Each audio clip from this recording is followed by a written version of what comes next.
Thank you, Ralph. He said we got 81% of the vote. I want to know, who are the 19%? Who are they? Where do they come from? Thank you, Ralph, for that really kind introduction and for your great leadership. It's wonderful to be back here with all of my friends. It is the 5th time. Who would have known this was going to happen? But we had a feeling, didn't we?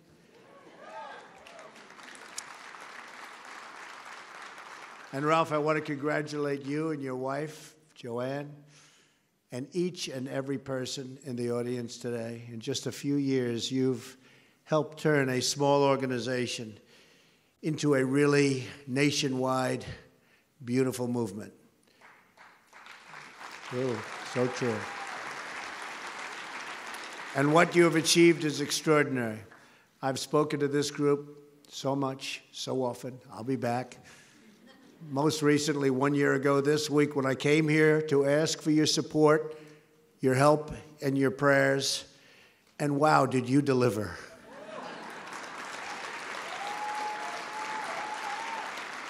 You really did. Last year, you knocked on more than 1.2 million doors in the key battleground states, where, as you remember, we focused. Supposed to be focusing on those states. You sent 22 million pieces of mail, shared 16 million videos, and made 10 million phone calls. That's something.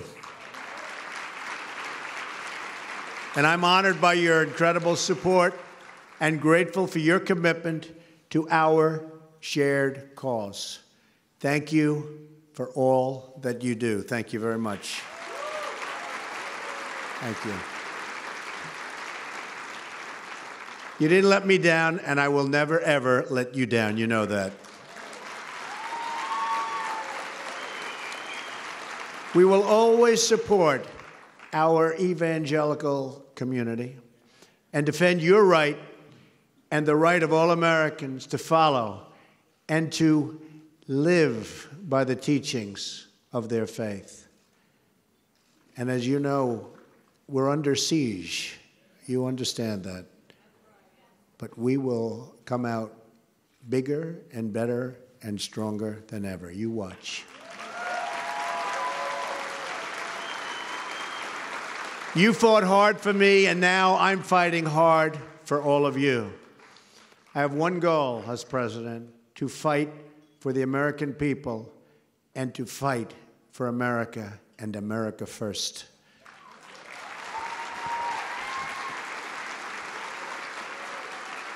We are going to battle for every American who has lost a job, for every family who has lost a loved one, for every American of faith who has lost their rights and lost their freedom.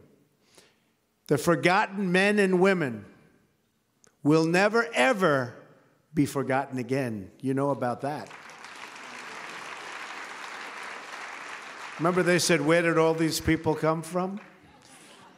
And you know what? They're still trying to figure it out. They don't get it. They don't get it. Your voices will resound across the halls of our Capitol and across the world. We recite today the words of Isaiah chapter 1, verse 17. Learn to do right, seek justice, defend the oppressed, take up the cause of the fatherless, plead the case of the widow. The entrenched interest and failed bitter voices in Washington will do everything in their power to try and stop us from this righteous cause, to try to stop all of you. They will lie, they will obstruct, they will spread their hatred and their prejudice. But we will not back down from doing what is right. Because as the Bible tells us, we know that the truth will prevail, that God's glorious wisdom will shine through, and that the good and decent people of this country will get the change they voted for and that they so richly deserve.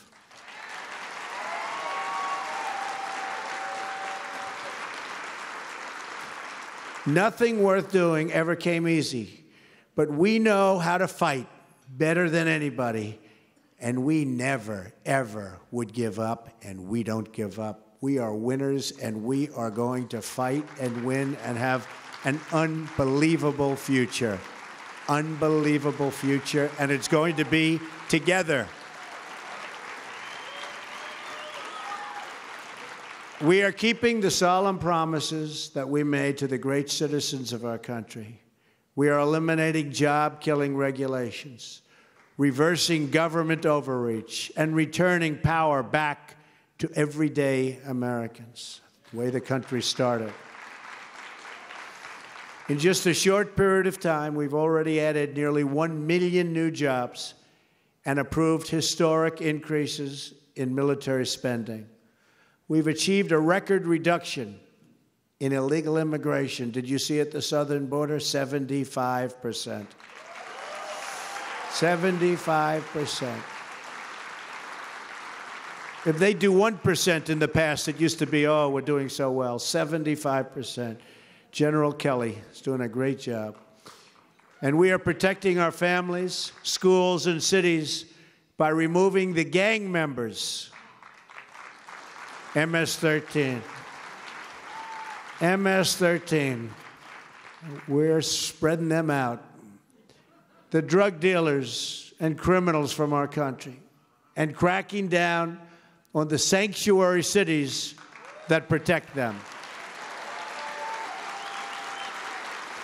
And we believe that people who come to our country love our citizens and embrace our values, folks. In my first 100 days, and I don't think anybody has ever done more, or certainly not much more, I appointed and confirmed a Supreme Court justice in the mold of the late, great Antonin Scalia. And now, Justice Gorsuch has a seat on the United States Supreme Court. Made a promise. We have also proposed a historic tax cut, biggest in the history of our country, by the way. And we are fighting for fair trade that creates a level playing field for all of our American companies and our American workers. We are not on a fair playing field, but it's getting fairer by the day. We are bringing back our jobs.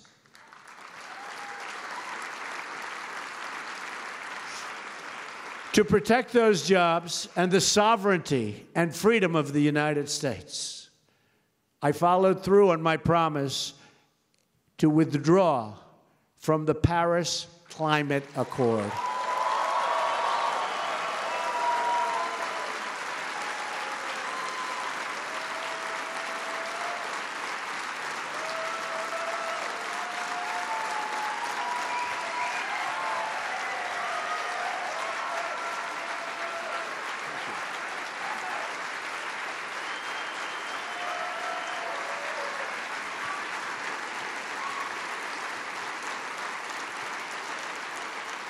Thank you. You understand it. You understand how bad it was for our country. It's going to strip us of our jobs, our wealth, our companies. And they keep saying, oh, it's non-binding, so innocent. I figure between that deal, the Iran deal, NAFTA, we've got some beauties, don't we? Don't worry, you're going to see some real good ones coming about very soon. You're going to see some great ones coming about very soon. America will continue to lead the world on environmental protection. We're going to have clean water, crystal clean. We're going to have clean air. But what we won't do is let other countries take advantage of the United States anymore and dictate what we are doing and dictate our future.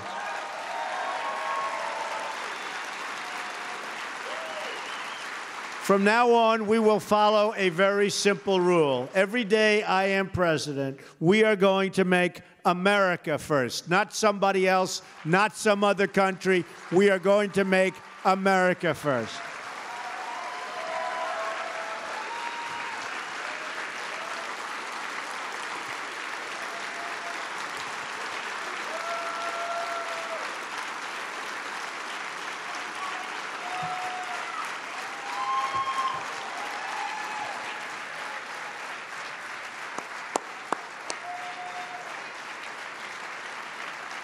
Thank you.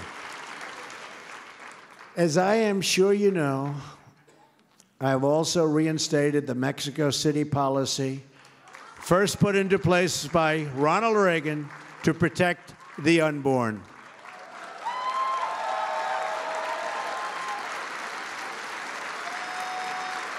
Thank you.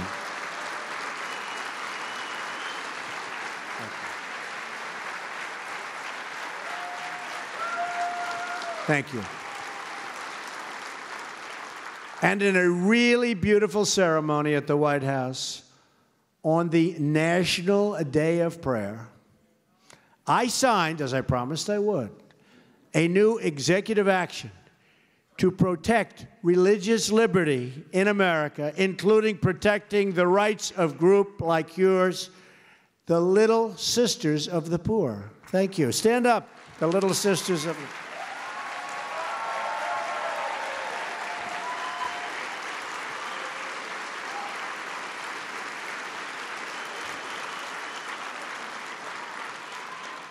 They fought so hard for so many years, all of a sudden they heard we won. Right? They were tough. Don't want to mess with the Little Sisters, right? They hung in. They had a lot of losses. They sustained a lot of losses, but all of a sudden, one day, a few weeks ago, it was over. They won.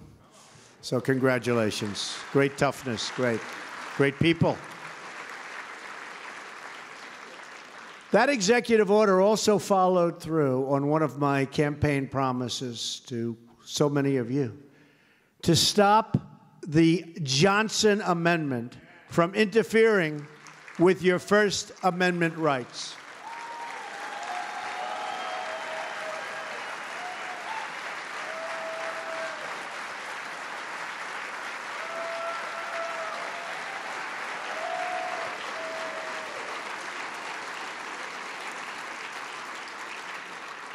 It was my promise. This executive order directs the IRS not to unfairly target churches and religious organizations for political speech. So the people that you most respect can now feel free to speak to you, like my friend sitting right over here. I can now hear them, and they're unimpeded. So I just want to congratulate everybody in this room, because that was a big deal, and it was a very important thing for me to do for you. And we're not finished yet, believe me, we're not finished yet. So thank you very much.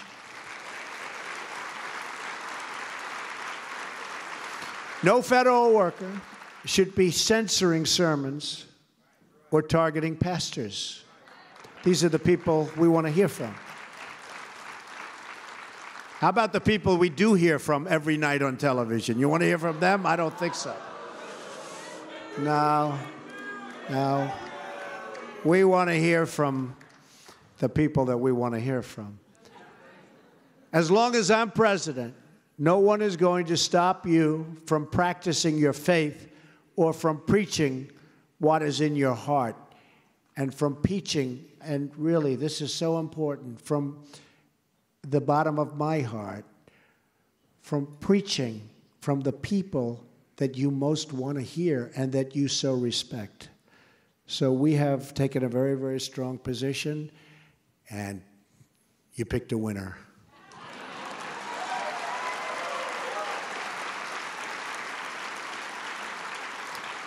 So we want our pastors speaking out. We want their voices in our public discourse. And we want our children to know the blessings of God.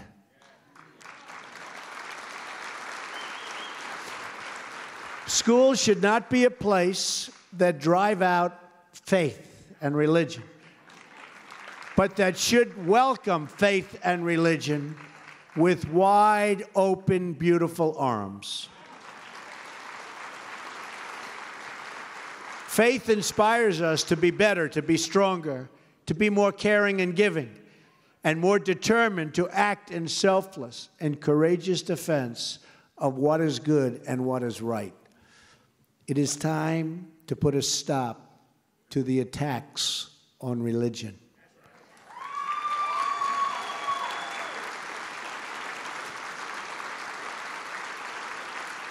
Thank you.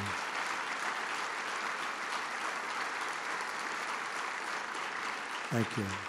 We will end the discrimination against people of faith. Our government will once again celebrate and protect religious freedom. Restoring freedom and opportunity also means repealing and replacing the disaster known as... That was easy. Do you see how it's failing? Okay, so I've been saying 116% for so long. It was Arizona. So yesterday, I have a new number. 204% in Alaska increase. It's a catastrophe. Obamacare, as one of the big insurance companies' heads said, is in a spiral. It's in a death spiral. It is dead. Dead. Some of the states are losing their insurance companies. Yesterday, Ohio lost one of the big ones. And Ohio's got problems now. They all have problems. Kentucky, Tennessee, every place I go. But we're dealing with obstructionists. The Democrats are obstructionists. You know what? It would be great to get along with them, but it seems to be impossible.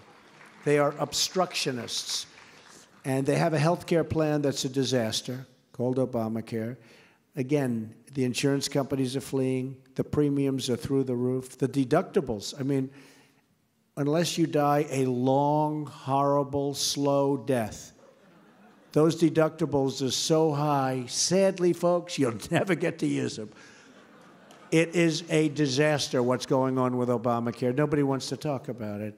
But you take a look at the premiums, how high. You take a look at those deductibles, you have nothing.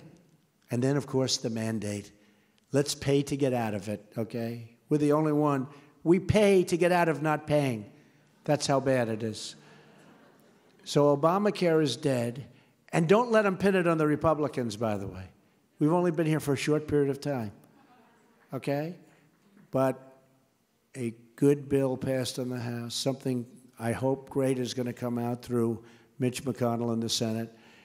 And we're working very hard. I can tell you, we're really working hard. And if we had the best plan in the history of the world, we wouldn't get one Democrat vote. Just remember that.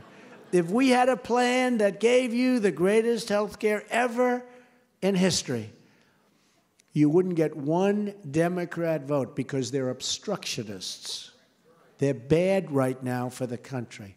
They've gone so far left that I don't know if they can ever come back. Now, as a, believe it or not, politician, I never would call myself a politician, but I guess that's what I am. I became president. I guess I'm a politician. Selfishly, I love where they've gone because I think they've taken the wrong path. But they have gone so far left, trying to appease a certain group, that I think they've made a horrible mistake. But what they have done is they've tried to obstruct. And that's why when it comes to the elections in 2018, we have to get more because we're only up by 2 in the Senate and a pretty small number in the House. And we have to build those numbers up because we're just not going to get votes. Now, maybe times will change, and that could happen at some point.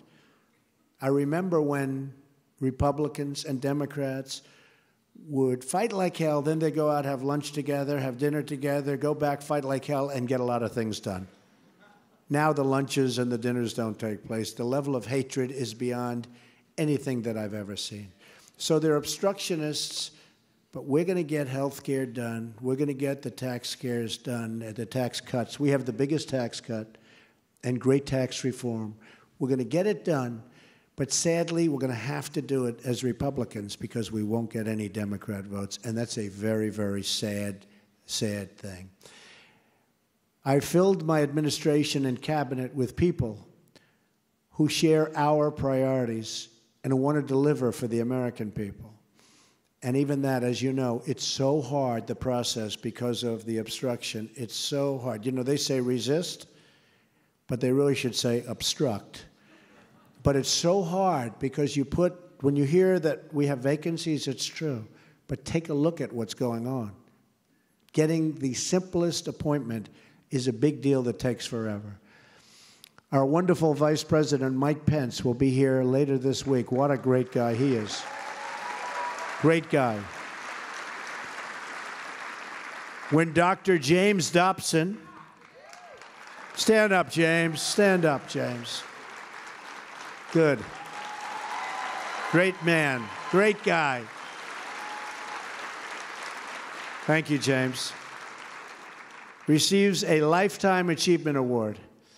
But today I also want to congratulate Dr. Dobson and his wife, Shirley, who was with me at the beginning of the campaign, right at the beginning of the campaign. And I called back. She was substituting for James because he was so busy preaching. And I said, you know what, James? She may be better than you are. She was good. She was good. We had a good time, right? And I'll tell you what, the audience, they loved her. So in advance of that recognition, James, and for everything they've both done to keep the focus on the family, I just want to congratulate you. It's just so amazing. Thank you. Great. Great people. Great people. Thank you.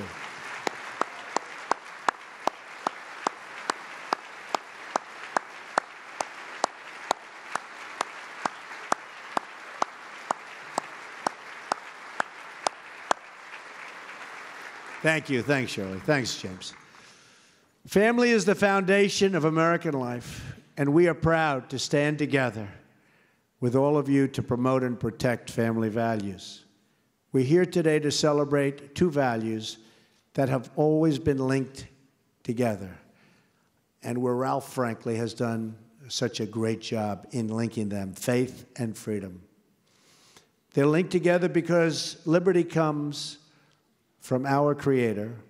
Our rights are given to us by a divine authority, and no earthly force can ever take those rights away.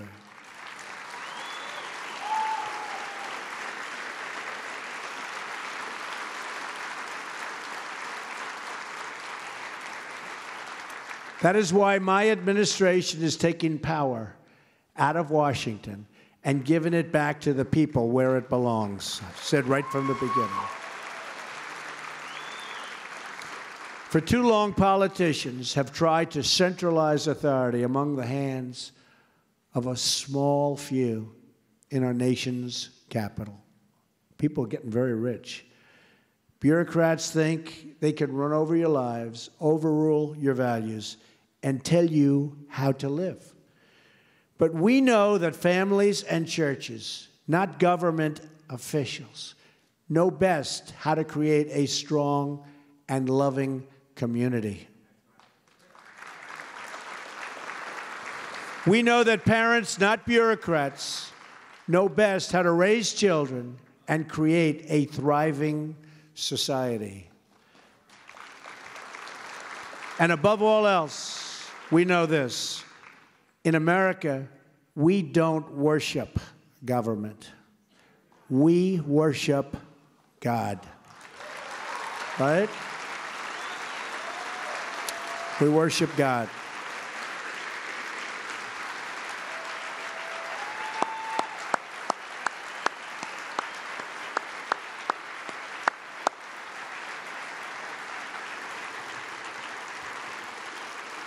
Thank you. Our religious liberty is enshrined in the very first amendment in the Bill of Rights.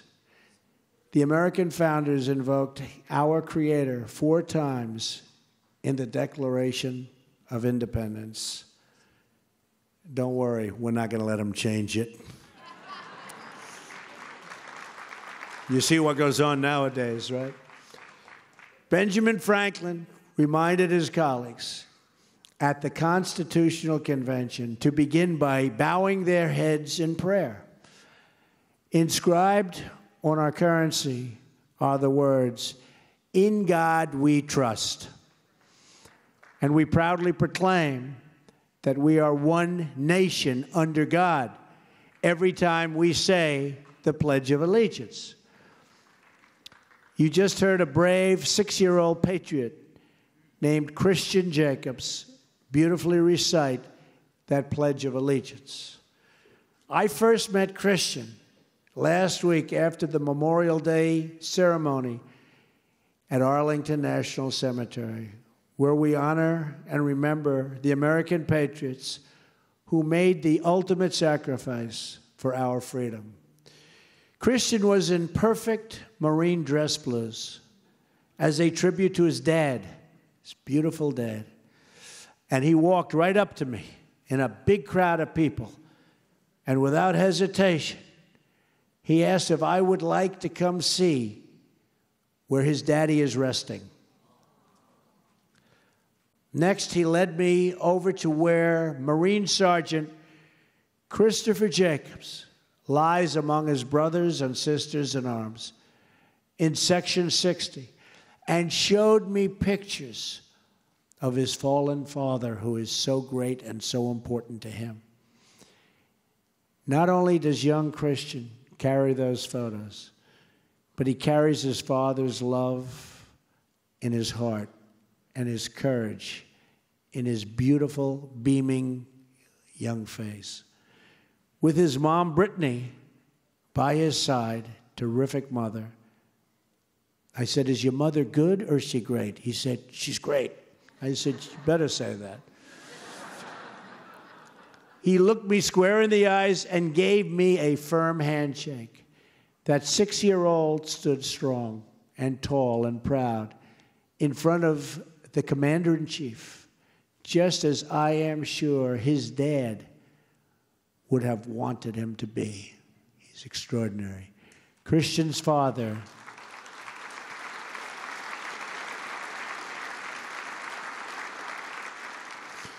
Christian's father gave his life to defend our freedoms and our flag. Christian, your father was an American hero, and we are so proud of what you are doing every day to carry on his legacy. And Christian, we hope to prove worthy of the sacrifices your family has made. And believe me, we're going to work very hard to live up to your standard.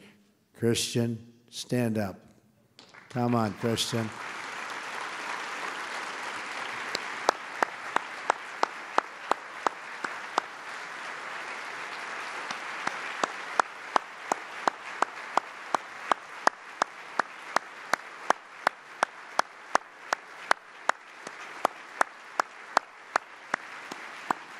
Thanks, Christian. Good job.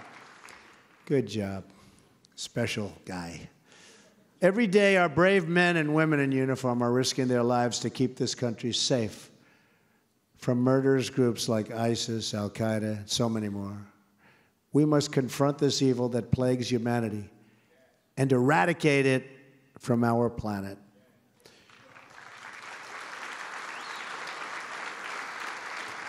The vicious slaughters in Manchester and the streets of London underscore the depths of depravity that we face. But these atrocities only harden our resolve. We're getting better and better and tougher and smarter, Christian.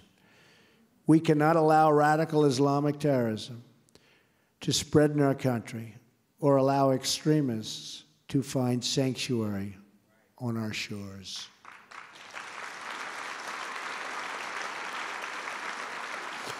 We will protect our country. We will protect our families. And our ways of life will always be protected. We will crush this enemy that is waging war on all of civilization. Last month, I traveled to Saudi Arabia to speak to the leaders of more than 50 Muslim and Arab countries and to rally them in the common fight against terrorism, which is a menace to people of all religions. There can be no coexistence with this violence. I told these leaders that they must drive out this enemy from the face of the earth. Every child of God, no matter where they live, what language they speak, or what book they live by, deserves to be able to grow up in harmony, dignity, and peace. In that summit, the likes of which there has never been any summit like it. You've seen it, you watched it.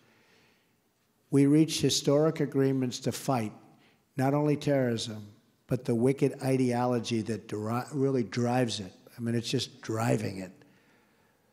And to starve this enemy of the funds, the billions and billions and billions of dollars that's being poured out into the enemy. I think it was one of the great, great summits, and I think it's going to have a profound effect on terrorism.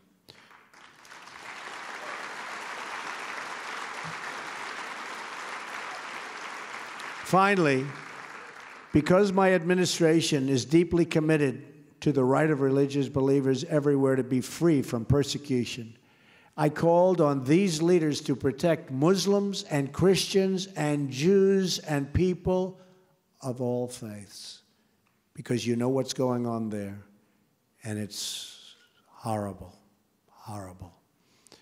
Terrorism is a threat, and it is a big threat, to religious liberty around the world, and all responsible nations must protect the right of people to live and worship according to their conscience.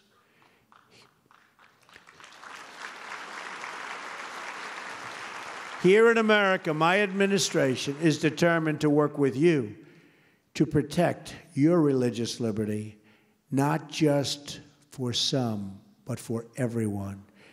Together, we can crush the horrors of terrorism. We can usher in a new era of faith, family, and freedom. Because we understand that a nation is more than just a geography. A nation is the sum of its citizens, their hopes, their dreams, their values, and their prayers. America is a land rich with history and culture and filled with people of courage, kindness, and strength. And though we have many stories that we all share at home, the one thing we do share is one beautiful destiny. And whether we are black or brown or white, we all bleed the same red blood.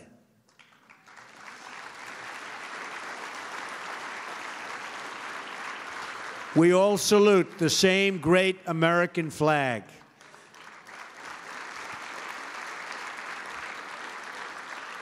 And we are all made by the same Almighty God. We face many challenges. There are many hills and mountains to climb. But one by one, we will scale those summits and we will get the job done and get the job done correctly. We will prove worthy of this very, very important moment in history. As long as we have pride in our beliefs, courage in our convictions, and faith in our God, then we will not fail.